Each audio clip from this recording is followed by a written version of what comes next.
So ganun ako ka-desperado noon. Na habang nagtitrade ako, nagda-drive ako, nagpipick up ako ng pasahero. Sabi ko, kakayanin ko to. Ang dami ko nang naging challenges sa buhay. Posibleng hindi ko kayanin to. Yun lang, masakit sa ulo talaga. Kasi wala namang successful na tao na hindi dumaan sa sacrifice. Either self-sacrifice o yung determination.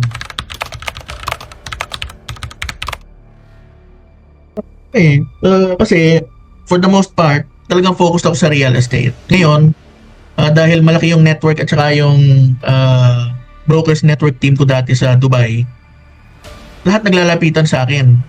May isa pang trading platform sa abroad. Hindi very extensive. Actually, parang hype lang siya. Halos 1 milyon yung natalo ko dyan Dahil hindi naman niya kami tinuruan talaga. Ako at saka yung team ko, yung naniniwala sa kanya kasi sales guru daw siya. Ito yung natalo namin. Ako, hindi ko masyadong ininda yun kasi malaki yung kinikita ko, nagto 2 million a month na komisyon ako Kaya lang, yung mga tao ko nagalit. So, dun tumigil yung team ko at saka ako ng trading. Hindi na nasimulan noon after noon. So, eventually, bumalik ako dito sa Pilipinas kasi madami-dami ng, kumbaga ba, fulfilled na ako Marami na ako investment. 15 kondo ko, may house and lot ako, may mga buy and sell ako ng sasakyan, mga high-end, mga Mustang, mga Lamborghini. Pero all of a sudden, nagkaroon ako ng financial problem. Na-scam ako sa junket. Kung familiar ka doon. So 22 million yung nawala sa akin. Kasi ito pa, nag-alisan yung mga Chinese, yun yung mga kliyente ko sa mga Airbnb, sa mga car rental ko. Mabagsak, negative. So ngayon, na-realize ko, the only way for me to recover financially is through real estate. Okay? So, nag-real estate uli ako. Pero hindi na ganun yung environment. Hindi na namin ma-replicate yung success namin dati. Wala nang bumibiling foreigner. Yung mga Pilipino, medyo financially burdened din talaga. Wala nang cash buyer, so matagal ang So, nagbabrowse ako. Nakita ko yung yung ads ni John. Sabi ko, ito ang laki ng potential talaga ng training If I only had sat down and understood kung ano yung mechanics at saka yung analysis neto dati, baka sakaling meron na ako nasimula. So ngayon, minessage ko siya. Sabi ko, if you could help me. Kasi sabi ko, I'm already 48 years old, mag-49 na ako.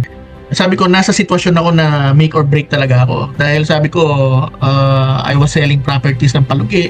Ganyan. So sabi ko, fast learner naman ako kasi for 5 years, nagtap ako doon sa Dubai. Italy, Hong Kong, Japan, Singapore, napunta ko na lahat yan. At nagmamanage ako ng team. Pero yun nga, sabi ko, baka sakaling matulungan mo ako kasi make or break ko na to. And I appeal to you. Sabi kong gano'n na it's from someone desperate enough to ask for help. Sabi kong gano'n sa kanya. Si John, alam mo, mabait si John Sabi ko nga sa mga anak ko, tsaka dito sa asawa ko, ngayon lang ako nakakita ng person who's very generous enough to share not only his time but his learning. Sabi ko, ito yung nakita kong pag-asa ng Pilipinas. Kasi yung ibang mga nakausap ko, puta, kung di man scam, walang alam, peperahan ka. So sabi ko, tsaka very patient si John na magpaliwanag sa akin. So yun talaga yung na-magnetize ako doon sa may programa na iintindihin ko to. Siguro not in the way that you see it, pero in the way I appreciate it at magkakaroon ako ng possible result doon. Kasi tapos talagang sabi ko, itong si John, I appreciate and very thankful ako doon. Lagi ko sinasabi sa mga kapamilya ko yan na kakaibang klaseng leader to. Kasi ako, ang dami ko nang na-handle na tao. Naging branch manager ako ng bangko, mga ganyan, nag-real estate ako. Pero not any one of them is like John. Kasi si John nga, generous sa oras niya, nagtuturo, at saka alam mo yung mga tanong na parang idiotic. Kasi wala nga akong alam, no? Ano siya, kung ba in-accommodate niya ako. So, ako naman, sabi ko, kakaiba tong nangyayari sa akin Ang mga mentor ko dati, mga sales legend sa real estate, sa insurance. Ngayon ang mentor ko is a 23-year-old guy na alam ko naman na mas maraming alam sa akin. Pero sabi ko, that's the type of person na katulad ko na I don't stonewall genius. Kung baga ba, kung matalino ka, makikinig ako. Kung magaling ka, makikinig ako. At walang, hindi ako position sensitive. Kaya yan ang isa sa mga reason ko kung ba't, well, generally, high flyer ako, no? Successful ako. Kasi hindi ako position sensitive. Basta ilagay mo ko dyan, mag-excel ako dyan. Only I had to identify kung ano yung sitwasyon doon sa may chart. O na micro scale na naman. Balik ako doon sa may pinag-uusapan namin ni Jack. So yun. So far okay naman. Kanina nagmamadali lang ako kaya medyo malalaki yung talo. 500 ganyan. Pero ang I ended with $7,400 ngayon. Nagsimula ako sa 4,000 kanina. So actually I ended 8,200 eh. Kaya lang may mga talo nga. So 7,400 parang ganon. Fundamentals and the very foundation of trading was all because of si John nga. So ayun, alam mo bro, very thankful ako diyan. Sabi ko nga dapat dapat yung mga ganitong klaseng tao should be given a wider, bigger platform to help people, lalo na yung mga gustong matuto. Kasi ako, well, out of desperation na rin yun kasi ang dami ko nang nabenta. May mga businesses pa ako, kaya lang hindi katulad ng mga kita dati, surviving lang. Kasi nag-compute ako ngayon. Kung ang average ko $2,000 every day, on a good day may 4,000, tapos makontrol ko yung loss. Kaya ko ibalik yung 2 million na kita every month noon eh. Baka nga mas malaki pa. At thankful talaga ako. So, yun yung experience ko kay John. Ito lang, just to give you an idea. Nagga-grab ako. Okay? Kasi nga, desperate ako eh. Kailangan ko ng cash flow.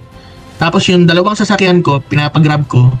Tapos yung 6 na sasakyan ko, kinonsign ko sa iba para i-buy and sell ng palugi. Okay? Tapos itong mga staycation ko, yung mga kung ano-anong property ko, pinapahandle ko sa iba dahil hindi ko na ma-spread yung sarili ko. Okay? So ganun ako ka-desperado noon. Na habang nagtitrade ako, nagdadrive ako, nagpipick up ako ng pasahero. So, ngayon, nung parang may parang enlightenment, parang nagising yung isip ko na why not look at the chart sa isang buong araw. Sinubukan ko lang naman, naging maganda yung resulta.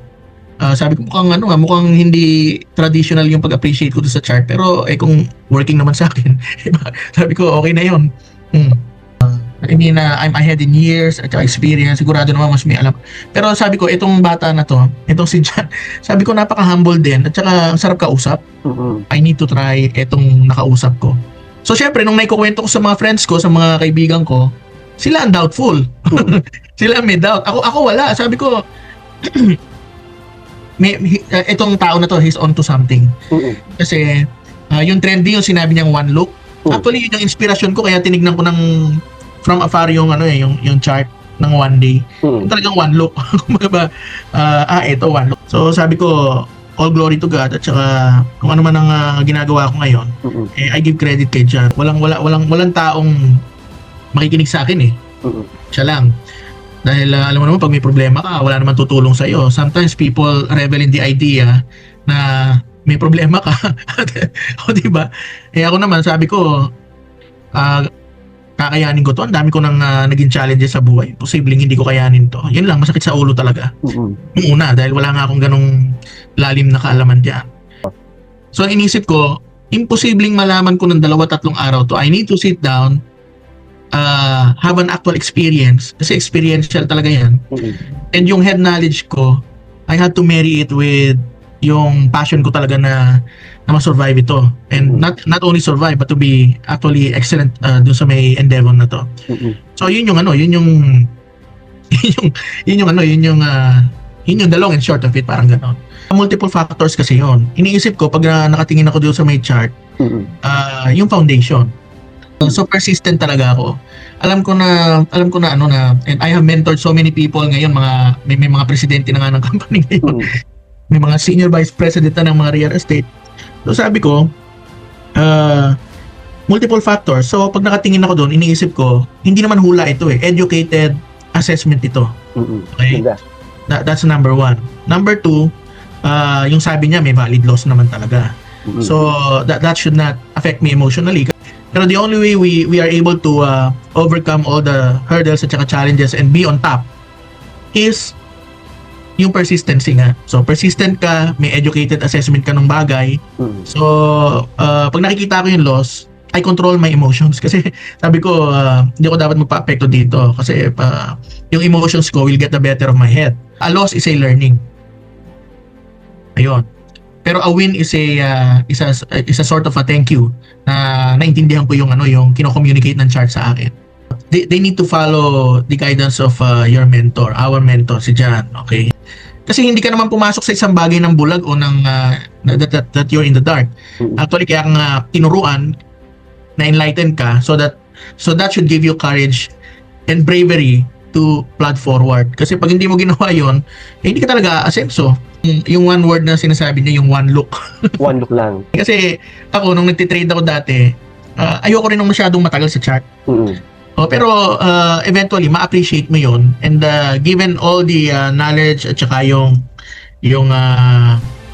things that you now know, talagang one look, makikita mo na kagad siya. Kaya doon sa mga interested mag-trade, you have to earn everything talaga. Wala namang grasyang nahulog sa kandungan talaga. Imagine mo ako 3 months, meron pa pala akong pasensya na gano'n na mag-train, tapos makinig ng bago, tapos alam mo yun, pagkatapos ng session namin diyan, actual nagpa-plot ako, nag-ano ako, parang back to student. Kasi kung hindi ka gano'n, you don't have any business becoming successful. Kasi wala namang successful na tao na hindi dumaan sa sacrifice, either self-sacrifice o yung determination. Diba? Yung mga nakikita mong successful na yan, behind the scenes, they did their work. Ganyan ang ginawa ko talaga noon. Kasi ako galing lang naman kami sa challenge na buhay. So sabi ko, sisiguraduhin ko, I will be the best version of myself. At 27, presidente ako ng malaking company, yung multinational bank yun. Nag-bank branch. Alam mo yun, lahat. Talagang literal high flyer ako talaga noon. At saka kaya marami akong investment eh. Pero lahat yun nawala. So kahit naman nag-i-invest ka, minsan sumasablay talaga. Tsaka yung pandemic. So kailangan mag-adapt ka talaga, kailangan maging bukas yung isip mo sa ibang bagay. Kasi kung hindi, then I will die along with other people believing that real estate can save us. Sa panahon ngayon hindi na. Walang may gustong bumili ngayon. So sabi ko kailangan mag-adapt ako. So yung mga bata o yung mga baguhan,